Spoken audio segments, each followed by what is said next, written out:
Thanks for watching. Don't forget to like, comment, share and subscribe to Mufti Tariq Masood, famous scholar. یہ جو خواتین کی باتوں کی شکایت آتی ہے یہ بھی اس بات کی دلیل ہے کہ مردوں کی نسبت عقل کیا ہے؟ کم ہے. اس لیے کہ جو زیادہ باتیں کرتے ہیں نا، ہر وقت باتیں باتیں باتیں، یہ بھی عقل کی کمی کی دلیل ہوتی ہے. بچے زیادہ باتیں کرتے ہیں، آپ کو پتہ ہے، ہر وقت بولتے رہتے ہیں، بے وقت بولتے ہیں، ہوتا ہے نا.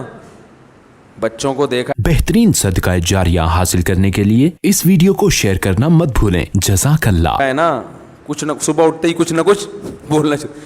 جب وہ میچور ہوتے ہیں خاموش. جیسے جیسے انسان میچور ہوتا رہتا ہے اس میں خاموشی کا عنصر بڑھتا چلا جاتا ہے، یہاں تک کہ بالکل خاموش. کوئی ضرورت کی بات ہوگی تو کرے گا، چپ بیٹھا رہے گا، اسی میں اس کو سکون ملتا ہے. ہم نے بڑے بڑے علماء دیکھے ہیں، اپنے مشائخ کو دیکھا ہے. مفتی رشید احمد صاحب رحمہ اللہ کی میں اکثر مثال دیتا ہوں. ان کی آدھے گھنٹے کی مجلس ہوتی تھی. جب وہ مجلس میں آ کے بیٹھتے تو بسا اوقات پوری مجلس میں خاموش رہتے. بھئی ایک ٹائم دیا ہوا تھا انہوں نے اپنے مریدوں کو آدھے گھنٹے کا کہ اس میں ملاقات کے لیے آنا چاہو تو آ سکتے ہو. اور علماء کو تو وہ علماء اور طلباء جا کے بیٹھتے تھے ان کے آفس میں. آفس میں بیٹھنے سے پہلے اے سی چلا دیا جاتا تھا اور اس میں اسپرے کیا جاتا تھا خوشبو کا. خوشبو کے وہ بڑے عاشق تھے. خوشبو کے بغیر جہاں خوشبو نہیں ہوتی تھی تو ان کو وہاں بدبو آتی تھی. ٹھیک ہے نا، بہت مہنگی خوشبوئیں استعمال کرتے تھے. تو وہ آدھا گھنٹہ انہوں نے طلباء کو دیا ہوا تھا. تو آتے نیچے آ کے بیٹھ جاتے، بیٹھ کے سب کو ایک نظر دیکھتے، تھوڑا سا مسکراتے، اس کے بعد چپ. کیونکہ کوئی بات ذہن میں نہیں آ رہی کرنے کی تو چپ بیٹھیں. ہم بھی چپ. ہم بھی یہ نہیں کہ اور بھائی سنائیں خیریت حضرت آج صبح ناشتے میں کیا کھایا آپ نے. بھائی کرنا چاہو تو کچھ بھی بولتے رہو. اور کیا کھایا آپ نے ناشتے میں، اور امی ٹھیک ہیں، اور بھائی کیا وہ ہو گئی منگنی وہاں طے ہو گئی. خواتین یہی کر رہی ہوتی ہیں نا باتیں. میت میں بھی باتیں کرتی ہیں. کسی کی میت ہو جائے نا، اب وہاں بھی پوچھ رہی ہوں گی بہن اس دوپٹے کی کیا قیمت ہے. روتے روتے پوچھ رہی ہوں گی ہائے ہائے منع کے ابا دنیا سے چلے گئے اللہ مغفرت فرمائے. بہن یہ دوپٹہ کہاں سے لیا تھا تم نے؟ وہ پھر روتے روتے ہائے منع کے ابا بہت اچھے تھے، بولٹن مارکیٹ سے خریدا تھا میں نے. تو پھر وہ روتے روتے کہیں گے ہائے ہائے اللہ مغفرت کرے ان کے آپ کے میاں کی، بہت جوانی میں چلے گئے. ذرا سستا مل جاتا ہے بولٹن مارکیٹ میں. صحیح کیا آپ نے، وہاں سے حیدری سے لے لیتی تو قریب پڑ جاتا ذرا سا. تو ان کی باتیں رکتی نہیں. ہمارے حضرت آگے بیٹھتے تھے چپ، ہم بھی چپ اور حضرت بھی چپ.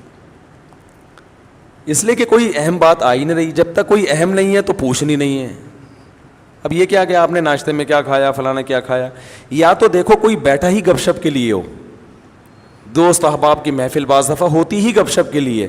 وہ تو محفل سجائی ہی گپ شپ کے لیے گئے ہیں نا، اس میں تو ٹھیک ہے. نارملی انسان جتنا خاموش ہوگا اکثر یہ اس کے ذہین ہونے کی علامت ہے کہ یہ میچور ہے، سمجھدار ہے. بلا وجہ بولتے رہنا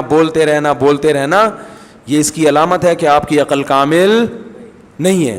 سمجھ رہے ہیں کہ نہیں سمجھ رہے ہیں؟ تو ہاں بعض دفعہ انسان کو محبت کے اظہار کے لیے بولنا پڑتا ہے. جیسے بعض خاموش مزاج لوگ جب گھر میں جاتے ہیں تو اتنے میچور ہو چکے ہوتے ہیں، بیوی سے بھی بات نہیں کر رہے ہوتے. وہ اب وہ آفس سے آئے، کیونکہ گریڈ بہت 20ویں گریڈ کے آفیسر ہیں، تو وہ آفس میں جیسا ان کا روب ہوتا ہے چپ بیٹھے رہتے ہیں، تو گھر آ کے بھی چپ. ہمارے ایک جاننے والے تھے وہ ایسے ہی کرتے تھے.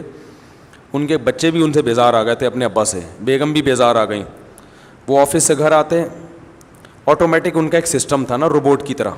اس وقت صاحب آفس سے گھر آئیں گے تو جیسے ہی گھر آئیں گے دروازہ پہلے سے کھلا ہوا ہونا چاہیے. وہ جائیں گے اپنے خاص روم میں بیٹھیں گے، ان کی بیگم ان کے لیے روبوٹ کی طرح چائے پیش کر دیں گی.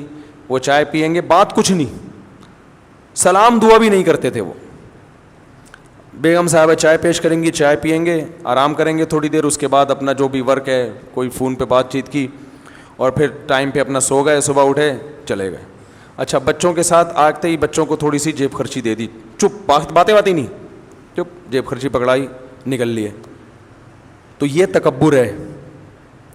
اس خاموشی کو کہیں آپ یہ نہ سمجھے کہ ماشاءاللہ بہت سمجھدار ہیں. مفتی صاحب نے کہا تھا کہ جو ذہین لوگ ہوتے ہیں وہ باتیں نہیں کرتے، چپ رہتے ہیں.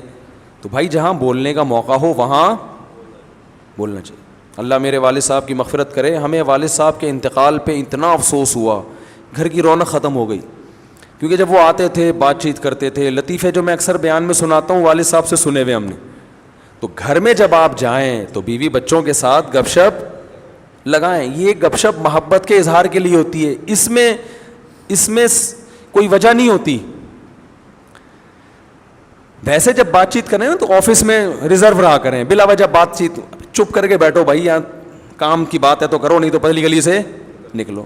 اب جیسے مجھ سے بھی کوئی ملنے کے لیے آئے, کوئی کام کی بات ہے, تو مجھے بھی میں کہتا ہوں بھائی اس کام کی بات کو فوکس کرو, ایران توران نہ جاؤ. فون میں نے ریسیو کر لیا کسی کا, وہ ایران توران شروع کر دیتے ہیں. بھائی جو آپ کا مسئلہ ہے اسے آپ پوچھیں, اگر پھر بھی وہ ادھر ادھر طول دیتا ہے تو میں لائن کاٹ دیتا ہوں کہ ہم اب گپ شپ کے لیے آپ سے ہم نے بات نہیں کی ہے. گپ شپ کیا ہے تو پھر دوستی ہے, تو پھر چلو وہ ہائی وے پہ چلتے ہیں, وہاں بیٹھ کے وہ بنوائیں گے انشاءاللہ, اور پھر گپے بھی لگائیں گے. سمجھ رہے ہیں نا. تو اس میں بعض لوگوں کی عادت ہوتی ہے وہ فری ہو جاتے ہیں. اور میں نے یہ چیز بھی نوٹ کی ہے, بہت معذرت, کہ خواتین کے جب فون آتے ہیں تو وہ بات کو طول دیتی ہیں, ٹو دا پوائنٹ بات نہیں کرتی, بہت لمبی. مرد کا جب فون آتا ہے تو وہ مختصر بات کرتے ہیں. وجہ اس کی یہی ہے کہ خواتین کو بات سمیٹنا نہیں آتی ہے, سوائے ان خواتین کے جو میرا بیان سن رہی ہیں, کیونکہ پھر نیگیٹو کمنٹس بہت آتے ہیں. تو ان خواتین کے علاوہ کی بات کر رہا ہوں, طول دیتی ہیں. قرآن میں آتا ہے نا, وَمَن يُنَشَّأُ فِي الْحِلْيَةِ وَهُوَ فِي الْخِصَامِ غَيْرُ مُبِينٍ. عورت کے بارے میں اللہ نے فرمایا وہ خصام میں غیر مبین ہوتی ہے. Thanks for watching. Don't forget to like, comment, share and subscribe to Mufti Tariq Masood Speeches channel.